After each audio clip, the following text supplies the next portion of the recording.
성경에는 설교자로서 설교하기 두려운 말씀들이 많이 있습니다. 그래서 어떤 때는 그 말씀을 피하기도 하고 어쩔 수 없을 때는 그냥 설교를 할 때도 있습니다. 예를 들면 오늘 본문과 같은 말씀이 그렇습니다. 제가 지난주에 하나님을 보는 자, 행복에 대한 것들을 제가 말씀드렸는데요. 오늘 본문은 소위 뭐라고 말하냐면 산상수훈이라 말합니다. 예수님이 산에서 특별히 가르치신 말씀이라고 해서 이런 이름이 붙었습니다. 이 산상수훈에 관한 내용은 어떻게 보면 설교하기가 굉장히 힘이 들고 어렵기도 합니다. 예를 들어 의를 위하여 핍박을 받는 자는 복이 있다 라는 말씀으로 설교를 하려고 하면 저한테 의문이 들어요. 어떤 의문이 드냐면 내가 과연 의를 위해서 핍박을 받고 있는가? 핍박을 받을 때 과연 내가 이길 수 있을까? 하는 생각을 하게 되면 어떻게 보면 자신이 없어집니다. 정말 나는 온유한가? 물어보면 어떨 때는 온유한 것도 같은데 어떨 때는 막 화가 이만큼 날 때도 많아요. 금방 대답이 안 나옵니다. 여러분 같으면 어떻습니까? 겉옷을 달라고 그러면 속옷까지 주시겠습니까? 이 사람이 누구한테 옷을 그러지 않겠어요? 내가 그런 사람인지 알 수가 없기 때문에 어떨 때는 설교할 때 참 이런 말씀은 그냥 넘어갔으면 좋겠고 어떨 때는 피하고 싶을 때가 많습니다.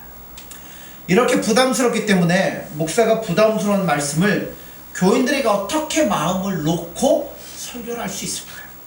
그런 생각이 자주 들기도 합니다. 그러나 각설하고 좌우지간 주님 주신 말씀이니까 설교는 해야죠.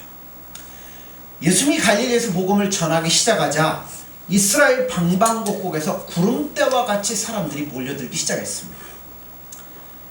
어떤 사람은 갈릴리에서도 오고 데가볼리에서도 오고 예루살렘과 유다 지방에서도 오고 심지어는 요단강을 건너 이방인들이 많이 살고 있는 그 땅에서도 사람들이 예수님께 몰려오기 시작했습니다. 어떤 사람들이 몰려왔을까요? 신문을 보면 지쳐먹고 잘 사는 사람도 덜어 있겠지만 대부분의 사람들이 병들고 귀신 들리고 어떤 면에서는 세상으로부터 버림을 당한 외로운 사람들이고 가난한 사람들이고 죄인들이 예수님께 몰려왔습니다. 소위 세상적으로 말하자면 실패자들입니다. 소망이 없어 보이는 자들입니다. 그런 자들이 예수님께 몰려올 때 예수님이 그들을 데리고 갈릴리 바다가 시원하게 내려 보이는 산등성 위로 올라가셨습니다. 그리고 자리에 앉으셔서 입을 열어 가르치기 시작했습니다. 그들이 뭐라고 가르쳐요? 심령이 가난한 자는 복이 있다. 애통하는 자는 복이 있다. 온유한 자는 복이 있다. 그럼 그들이 받을 복에 대한 것들을 말씀하기 시작했습니다.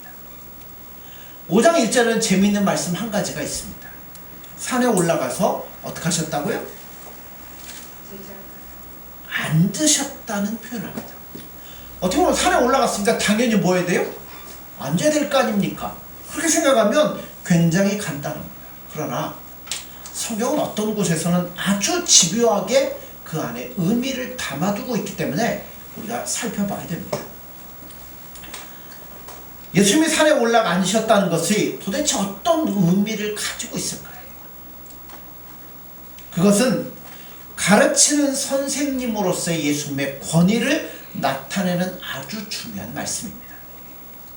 그 이유는 바로 여기에 있어요. 유대 나라 랍비들에게 찾아볼 수 있는데 그들은 가르칠 때 어떻게 해서 가르쳐요? 꼭 앉아서 가르칩니다. 가르치는 선생님의 권위를 나타내기 위해서 앉아서 가르쳐요. 지금도 유수의 대학을 가보면 아주 유명한 학자들 중에는 앉아서 강의를 하는 학자들이 많이 있습니다. 왜냐하면 권위를 나타내기 위해서. 또 로마 카톨릭의 교황도 어떤 교서를 내리거나 무엇을 읽을 때는 꼭 어디에 앉아요? 의자에 앉아서 이것을 하게 됩니다. 그러니까 마찬가지로 교황의 권위를 나타내는 거예요. 그러므로 예수님의 산에서 앉아서 가르치셨다는 얘기는 하나님의 아들로서의 권위를 가지고 사람들에게 가르치기 시작하셨다는 겁니다. 팔복을 하나하나 분해해서 제가 말씀을 드리기도 하겠지만 오늘은 전체를 다 묶어서 말씀을 드리려고 합니다. 자, 첫째로 말씀 우리가 볼 때 이 팔복에 대한 내용을 우리가 은혜를 받으려고 할 때 꼭 명심해야 될 것이 하나가 있습니다. 이 팔복은 가만히 보면 예수님이 갖고 계신 자신의 성품이고 동시에 예수님의 제자라고 말할 수 있는 우리가 가져야 될 성품에 대한 것들을 말씀하는 겁니다. 그런데 그 성품이라는 게 우리가 알고 있는 것과는 조금 다를 수 있어요. 우리가 말하는 성품은 태어날 때부터 선천적으로 갖고 태어나는 본성을 이야기해요. 그런데 여기서 나오는 것은 본성이 아니에요. 심령이 가라는 것은 본성하고는 전혀 관계가 없습니다. 물론 사람들 중에는 천성적으로 겸손한 사람도 있고 눈물이 많은 사람도 있고 성격이 부드러운 사람도 있고 의로운 분이 많은 사람도 있습니다. 그러나 예수님은 그러한 생물학적인 특징을 일컬어서 말씀하시는 게 아니에요. 그렇다면 오늘 말씀이 의미하는 게 뭘까요? 예수를 믿는 사람들은 팔복 그러면 이런 사람은 복이 있다라고 말하지만 예수님이 실제 말씀할 때는 어디에 이제 중점을 두고 있냐면 예수님을 구주로 사랑하고 섬기고 닮아가기를 원하는 사람들은 이러한 성품을 갖게 될 것이다 라고 말씀하는 거예요. 그거를 팔복을 통해서 우리에게 가르쳐주고 싶어 하시는 거예요. 이건요 아무나 할 수 있는 게 아니에요. 오직 누구만? 성령으로 말미암아 거듭난 사람들만이, 예수님을 나의 구주로 믿고 영접한 사람들만이 가질 수 있는 성품이라는 겁니다. 따라서 개별적으로 떼어놓고도 얘기할 수 있지만 사실은 이거를 개별적으로 떼어놓으면 안 됩니다. 무슨 얘기냐면 이런 거예요. 어떤 사람은 마음이 온유하고 어떤 사람은 의롭고 어떤 사람은 온유하고 개별적으로 누구는 이렇고 누구는 그게 아니란 이야기예요.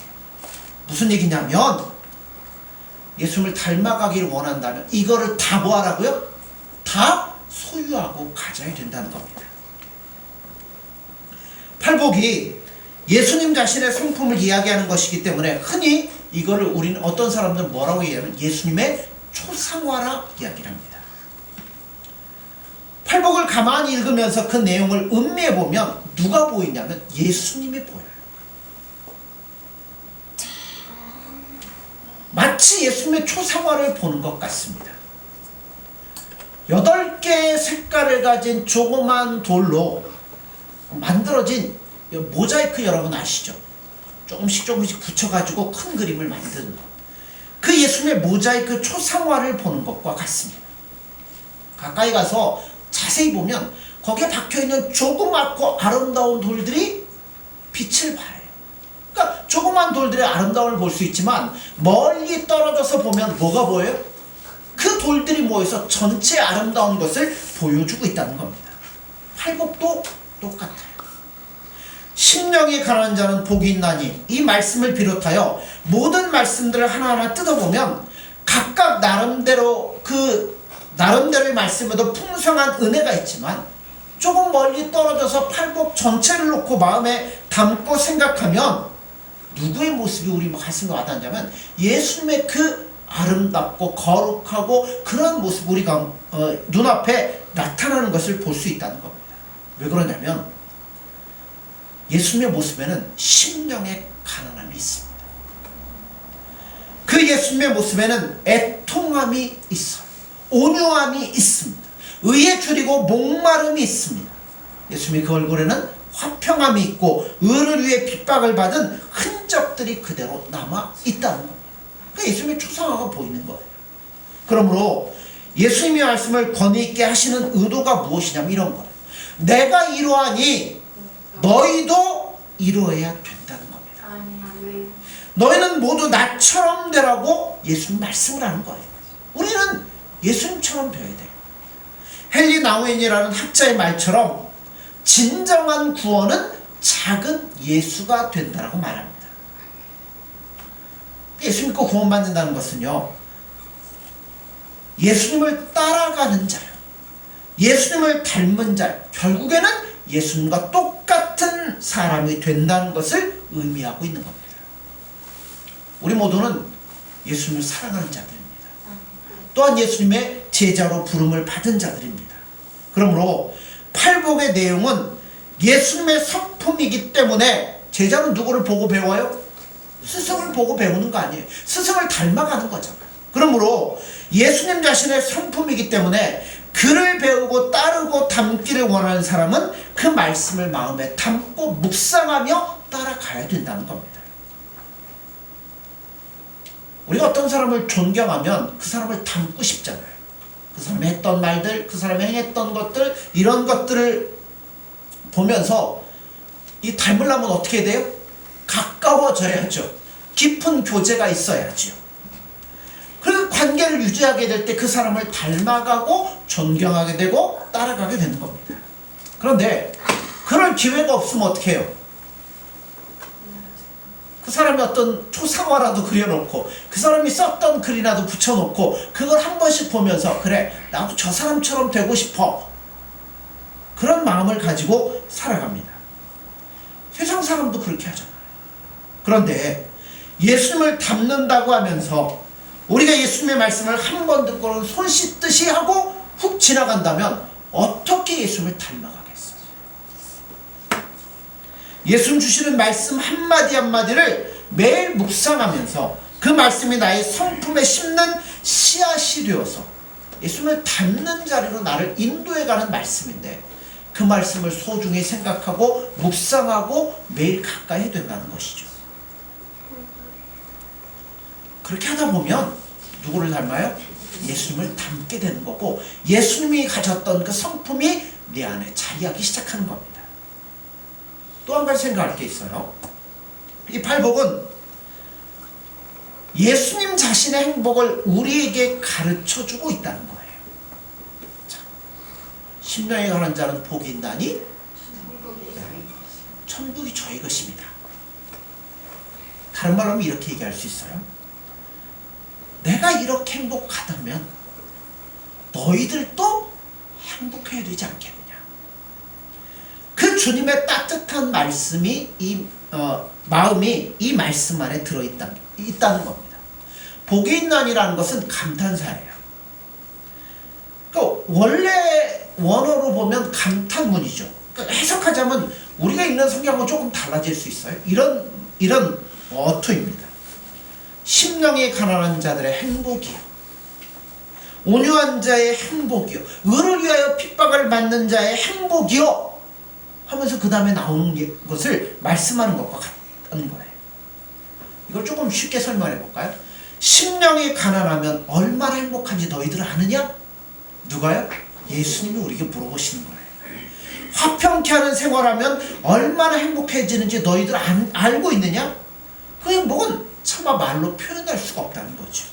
이런 감탄과 감격이 이 말씀 속에 들어있다는 거. 그래서 그냥 심령이 가난하면 천국을 우리가 본다, 이게 아니라 그들이 갖고 있는 행복의 자리에 우리도 나아가야 된다는 겁니다. 복이 있나니라는 말은 헬라어로 마카리오스라고 합니다. 그런데 재밌는 것은 이 마카리오스라는 단어가 어떨 때 쓰여지느냐 하는 걸 아셔야 돼요. 이거는 사람들이 행복합니다라고 할 때 마카리오스 그렇게 안 합니다. 이건 누구의 행복이요? 그렇죠.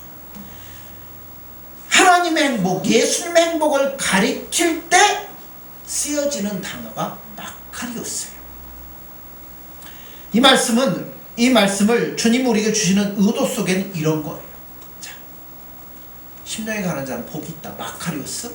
누가 행복하다고요? 심령에 가는 때 예수님이 느끼는 행복, 누리는 행복, 그걸 말씀하는 거예요. 내가 누리는 행복을 너희도 항상 체험하면서 살기를 바란다라는 예수님의 뜻이 그 안에는 담겨져 있다는 겁니다. 너희도 나처럼 심령이 가난해지면 행복을 볼 수 있을 거다. 그 주님의 속삭임이 그 가운데 담겨져 있습니다.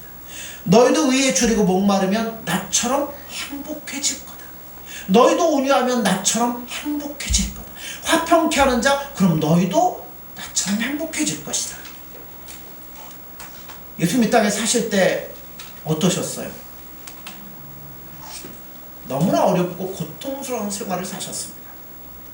예수님만큼 가난한 사람도 없었고요. 그만큼 사람들에게 핍박받은 사람도 없었고요. 그만큼 고통을 당한 사람도 없었습니다. 그런데 그와 같은 고난 속에서도 예수님이 잃어버리지 아니한 것이 있다면 바로 심령의 행복이었어요.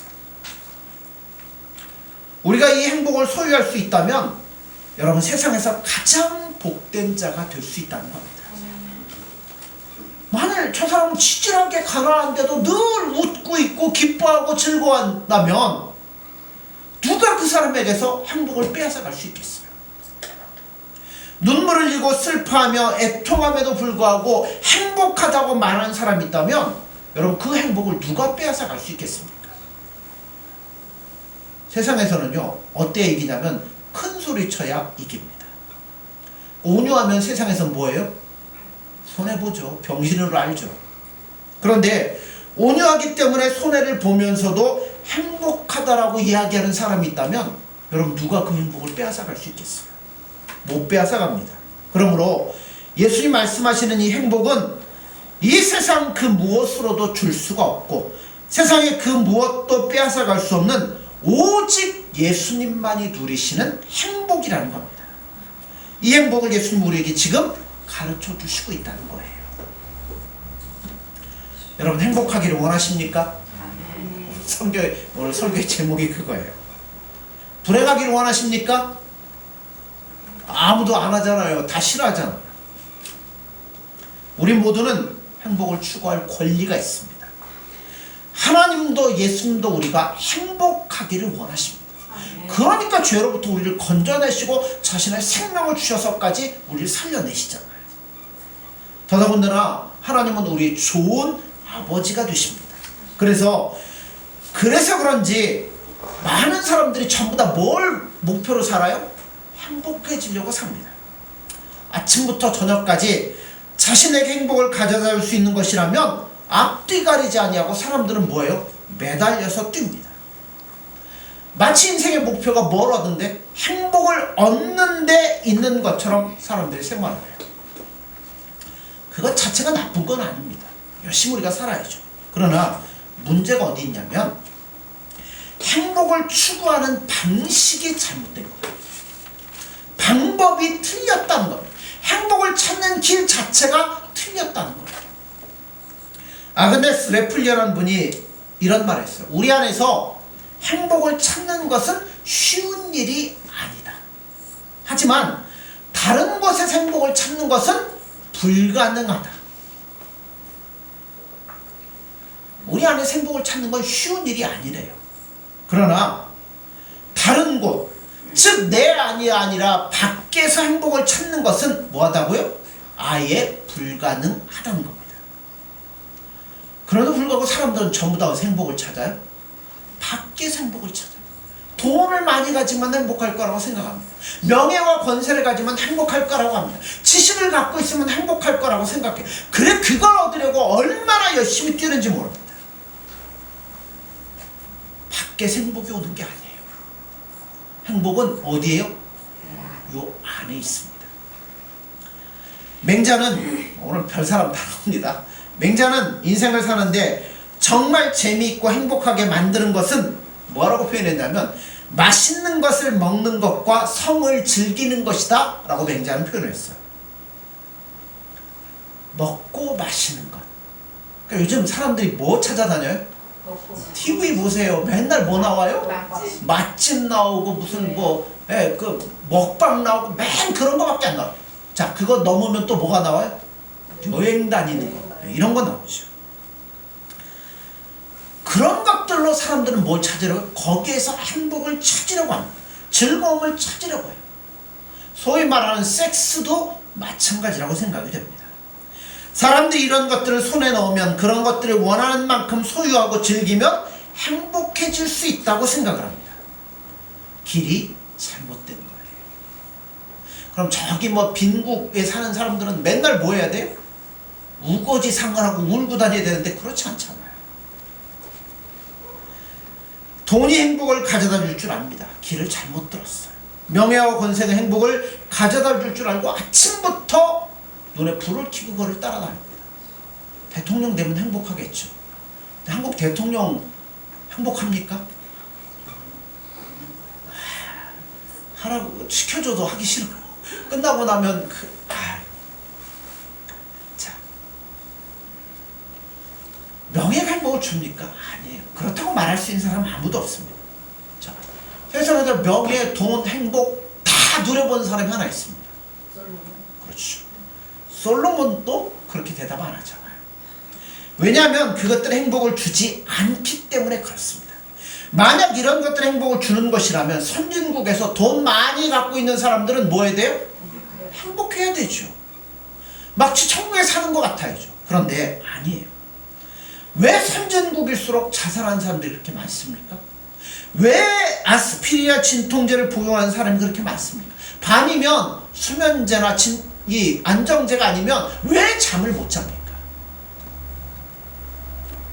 이유가 뭡니까?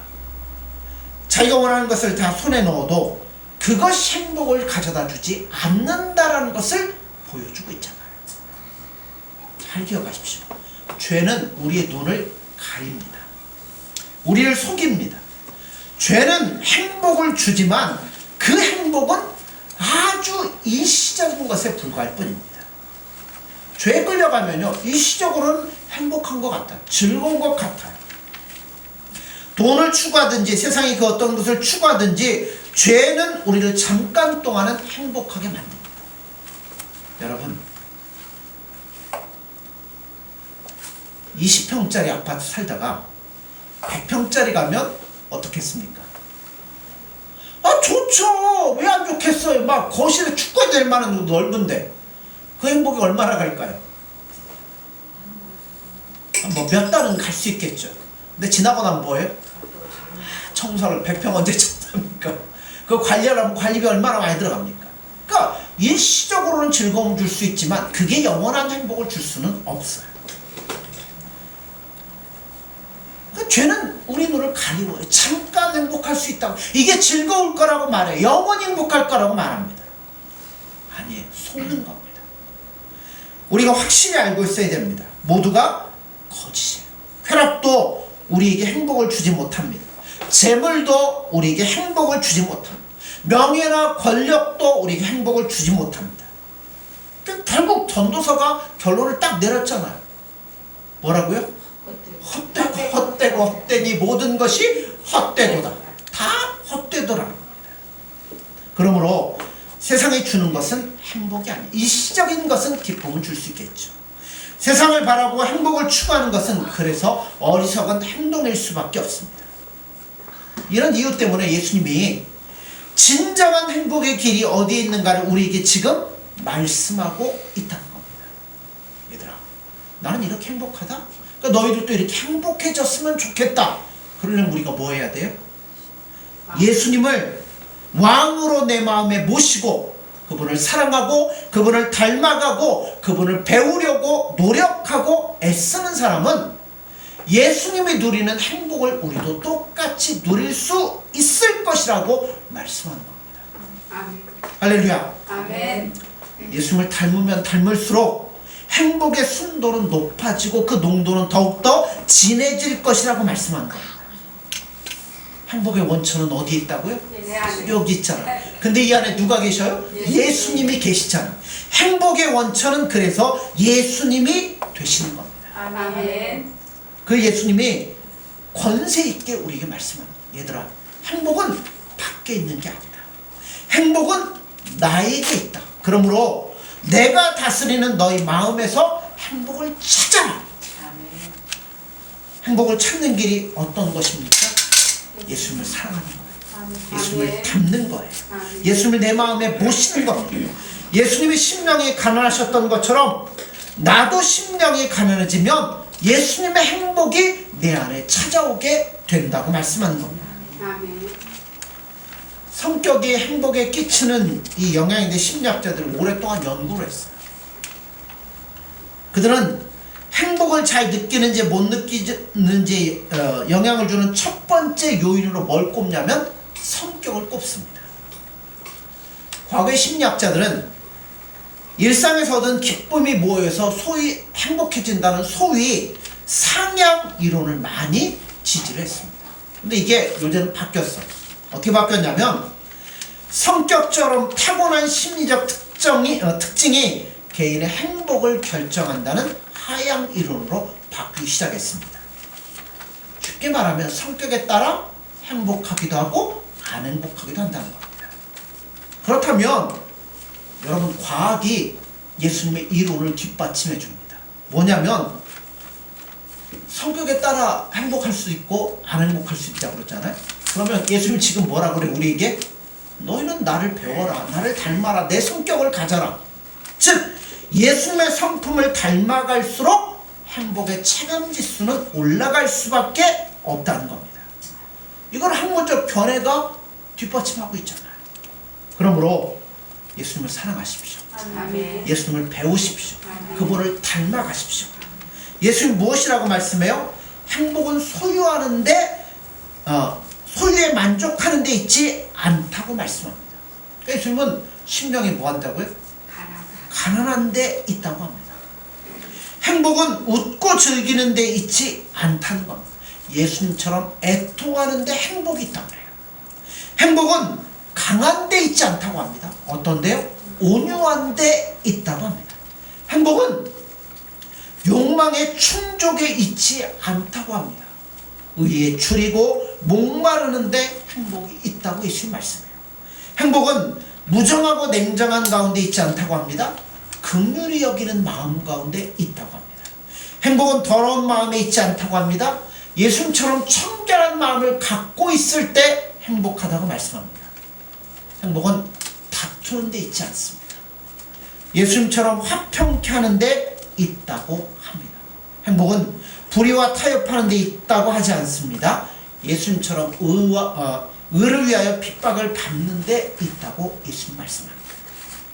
그러므로 여러분, 헛된 것을 놓고 시간을 낭비하거나 정력 소모하지 마십시오. 예수님을 마음에 모시고 그분을 사랑하고 그분께 주목하십시오.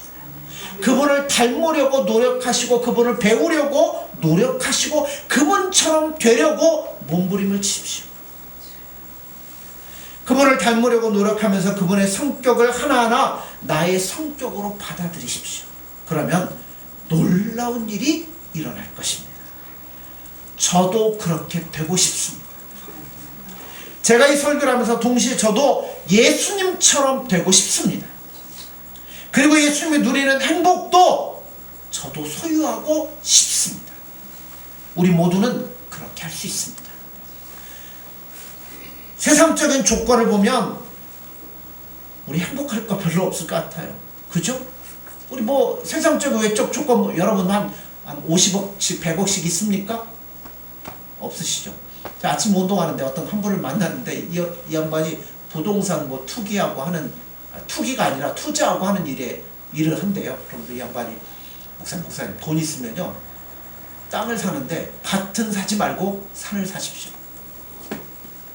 그러면서 이제 얘기를 쭉 해주더라고요. 근데 저는 뭐 얘기해봐요. 뭐 돈도 없고 할 돈도 없고. 근데 농수한 저기 어디 오종 농수산 시장 그 뒤에 있는 산을 이 양반 예전에 사놨대요. 그래가지고 팔아갖고 70몇 억이 나왔다나? 근데 세금으로 12억을 냈다고 배 아프다고 이제 얘기를 하면서 이곳저곳에 이제 땅을 그 양반이 많이 사놓더라고요. 또 돈이 이제 굉장히 많은 양반이더라고요. 뭔 얘기하다 얘기 나왔죠? 예. 세상적인 조건을 보면 그 양반 뭐 늘 행복해야 되잖아요. 근데 그렇지도 않은 것 같아요. 그러니까 세상의 것들을 많이 가지면 행복할 수 있을 것처럼 보이지만 아니에요. 예수님 주시는 행복은 그런 것과는 차원이 다르다는 겁니다. 아멘. 그런 행복이 우리에게 있을 수 있습니다. 세상에 앗아가지 못하는 행복이 있을 수 있습니다.